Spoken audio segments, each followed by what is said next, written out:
അന്ന് ആ പ്രദേശത്ത് ഇടയന്മാർ രാത്രിയിൽ ആട്ടിൻകൂട്ടത്തെ കാവൽ കാത്ത് വെളിയിൽ പാർത്തിരുന്നു. അപ്പോൾ കർത്താവിന്റെ ഒരു ദൂതൻ അവരുടെ അരികെ നിന്ന് കർത്താവിന്റെ തേജസ് അവരെ ചുറ്റിമിന്നി.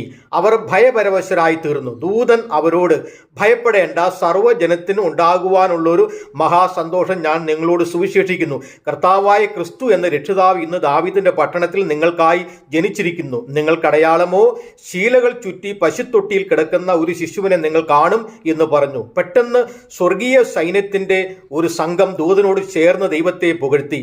അത്യുന്നതങ്ങളിൽ ദൈവത്തിന് മഹത്വം, ഭൂമിയിൽ ദൈവപ്രസാദമുള്ള മനുഷ്യർക്ക് സമാധാനം എന്ന് പറഞ്ഞു.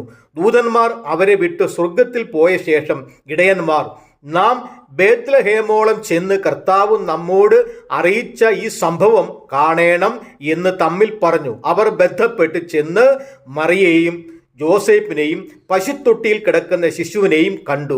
ലൂക്കോസിന്റെ സുവിശേഷം 2-ാം അധ്യായം 8 മുതൽ 16 വരെയുള്ള വാക്യങ്ങൾ. കർത്താവായ യേശു ക്രിസ്തു അവനിൽ അവതാരമെടുത്തത് പാപികളായ മനുഷ്യരെ രക്ഷിക്കുവാൻ വേണ്ടി ആയിരുന്നു.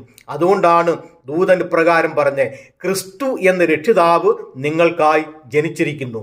ഒരു രക്ഷകൻ വരേണ്ട ആവശ്യം എന്താണ്? രക്ഷ ആവശ്യമുള്ളവർക്ക് വേണ്ടിയിട്ടാണല്ലോ രക്ഷകൻ വരുന്നത്.